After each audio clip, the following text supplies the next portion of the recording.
Just a reminder before we start, to those who are listening, please go to the webpage that we've put up. Firstly, to register on the Matmonim list so that we can communicate with you from time to time. And secondly, if you're in Eretz Israel and able to join us on October the 30th for the Simcha that we've talked about, that would be particularly wonderful, to meet and to enable people who are learning together but not meeting each other to be able to actually get together physically, which is part of the purpose of that evening. And so if you could go to the page, which is matmonimcelebration.com, one word, matmonimcelebration.com. And if you haven't already, just register your details there. Let us know if you're able to join us or not able to join us. But either way, then at least we have a way of communicating with you. What a piece of learning we have today. From 3 words in the Vilna Gaon, we will question one of the fundamental tenets of Western civilization and our lives. 3 words of the Vilna Gaon in the area of Kodshim, in the area of Korbanot. One would think of this, and we've spoken about this so often already since we started Kodshim, that it is potentially the most irrelevant part to our day-to-day lives of the whole of Torah. And yet we've already found so much relevance in it, and today even more so. Activity and contribution, nishpach haritzpa Zevachim, Daf Amud Aleph, where we're going to look at why the second of the Avodot, the second service in the process of sacrifice of Korbanot, is called Kabbala, receiving the blood. Why is the receiving so important? The piece of Gemara is based on the posuk in Vayikra, V'lakacha kohen ha-mashiach midam hapar. A lot of the detail of how the sacrifice is carried out is enunciated in this particular korban, which is a korban chatat, a sin offering of the Kohen Gadol.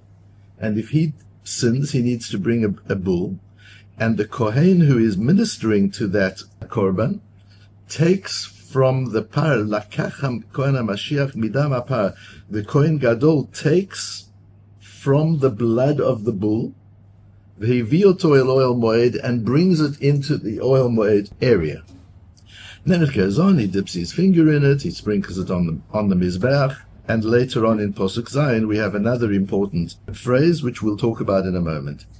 Says the Gemara, based on a Mishnah, all the Mishnah tells us is nishpach hadam al haritzpa va'asafo pasul. The Kohen is shechting a korban, he's slaughtering a korban, and the utensil is not in place to receive the blood. So the blood spills onto the floor of the Beis Hamikdash. Can he gather it up again and put it into the utensil? Says the Mishnah, no, pasul, you've messed it up.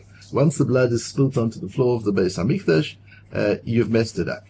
Explains the Gemara, V'lakacha kohen ha-mashiach midam apar, says the Gemara, dam mei hapar yakablenu.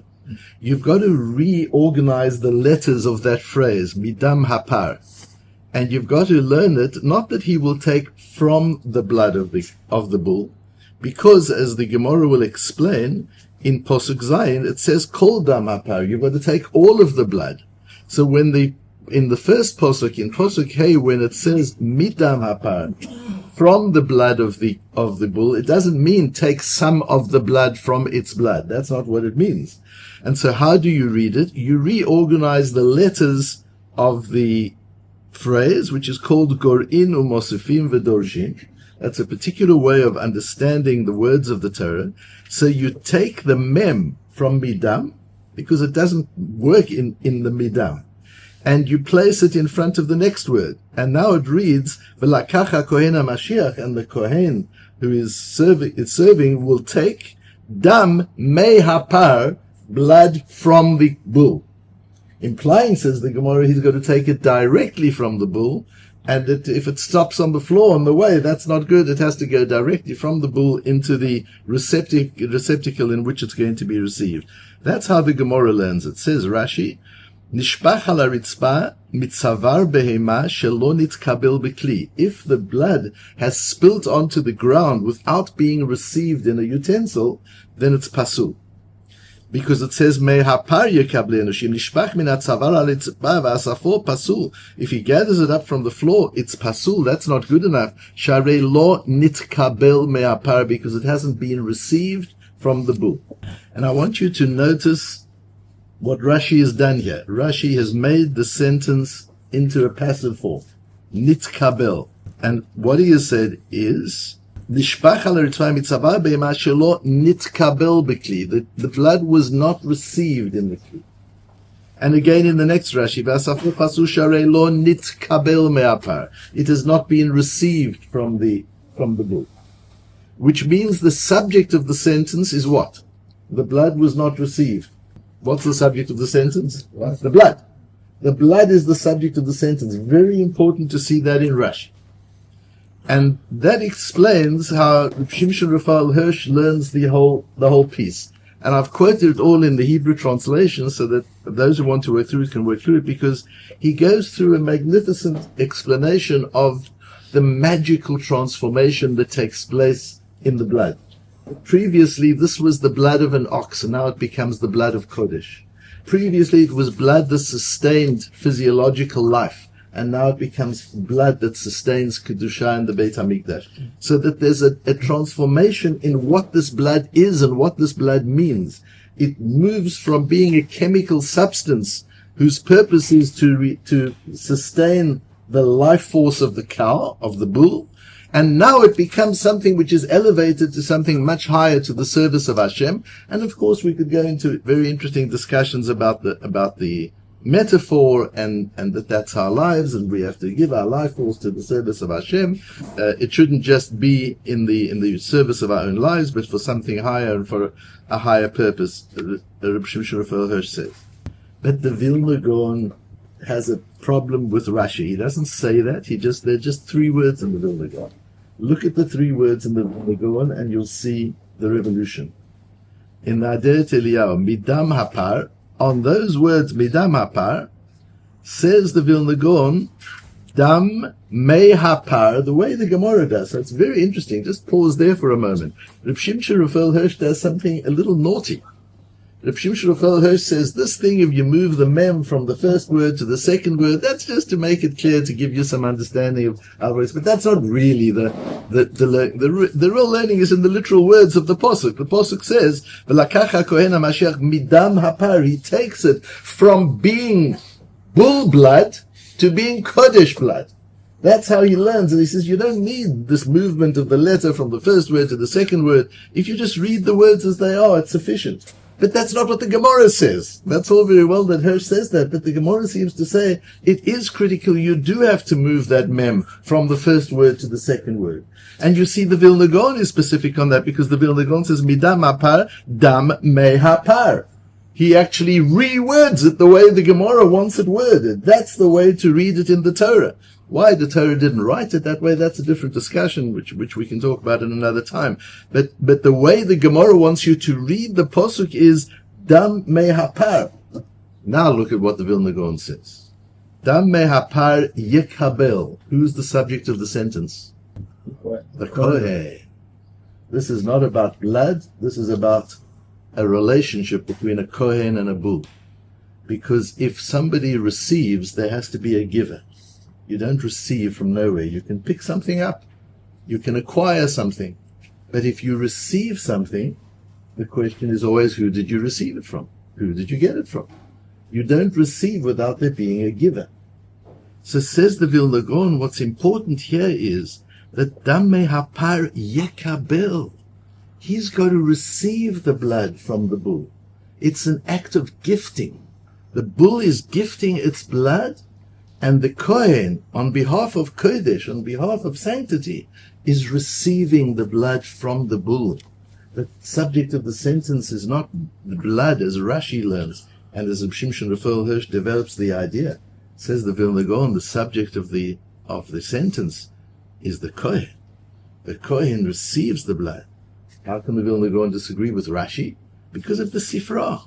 The whole thing is based on the Sifra. And what's the wording in the Sifra? Midam hapar min hapar yekabel.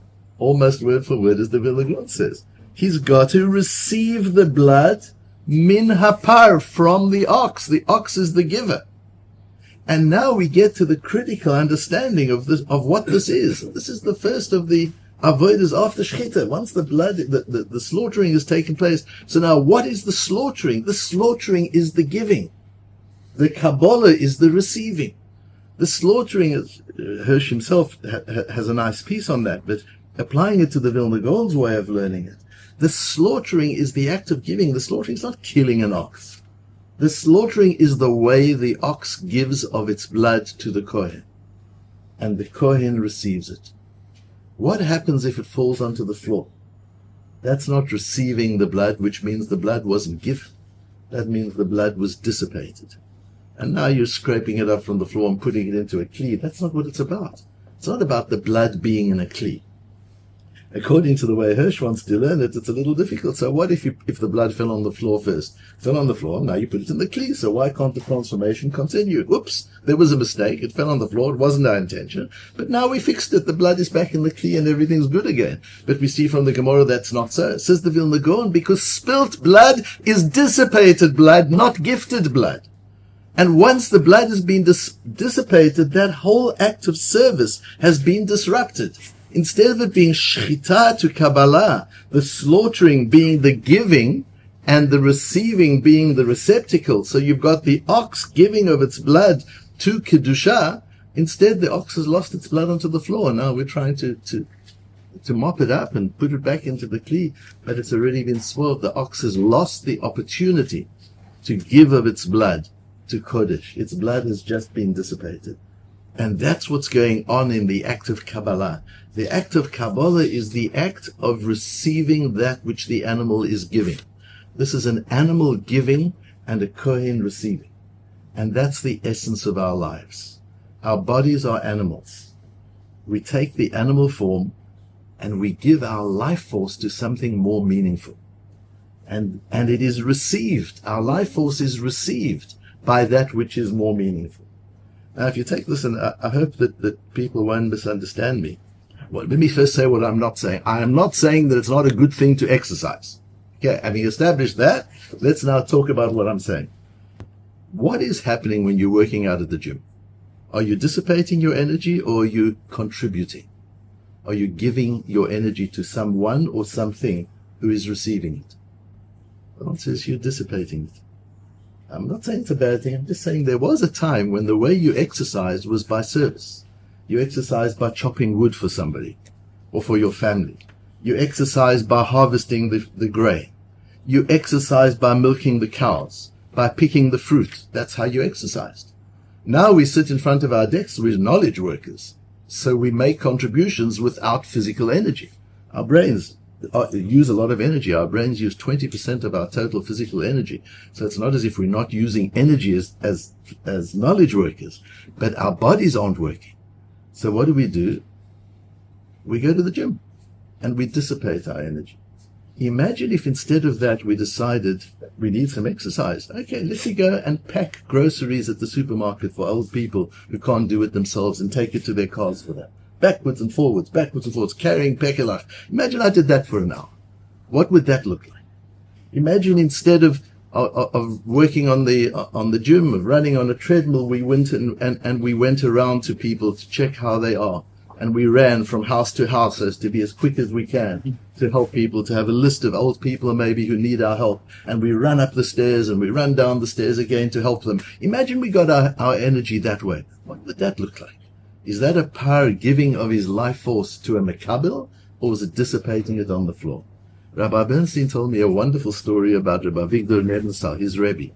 Rabbi Avigdor Nebensal I knew when I was a young yeshiva bocher, and he was a young Rosh Yeshiva, and was already a person of enormous promise, a great tzaddik, and a very brilliant, beautiful, wonderful man. And today he's a Godel B'Yisrael. He's a posek, he's the Rav of the old city, and he's a Godel B'Yisrael. He's a posek. His father was actually a role model to me. And I told him that many, many years ago. His father was the controller of the state of Israel and was a very close friend of my parents. And when I say he was a role model, he proved to me at that time that there was such dissension between the religious and the non-religious, much more than today. And at that time, he a Ben Torah, the Talmud Chacham in his own right, had the absolute admiration of the Charedim and the Chilonim. Ben Gurion admired him, Ben Tzvi admired him. They all admired this man and trusted him implicitly. He had the complete trust. And I saw from there it was possible. It could be done. It's possible to be religious, to be frum, and to command the respect. You don't have to say, well, I'm religious. Those chilunim don't appreciate what it is to be a religious person. They do appreciate. They're just not seeing what they appreciate. Whereas in Dr. Nebenzal, everybody could see that greatness and could respect that.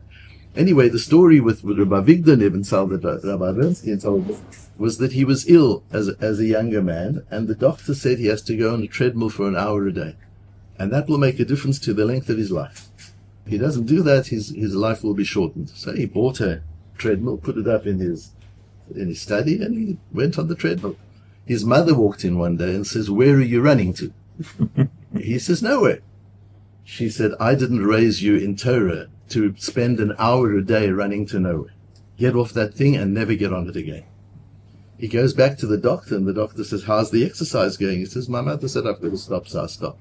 He said, "But I told you that's going to affect your life." He said, "You told me to get onto the treadmill to extend my life.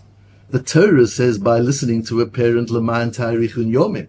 The way to extend your life is to honor a parent. My mother said, get off it. I've got off it." And Baruch Hashem today is a very old man with all his faculties, very active, very vibrant, without having done the treadmill.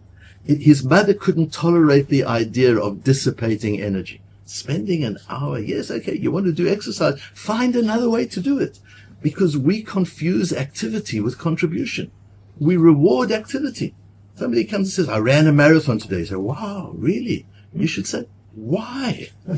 Why would you do that with your energy and with your life? Run a marathon.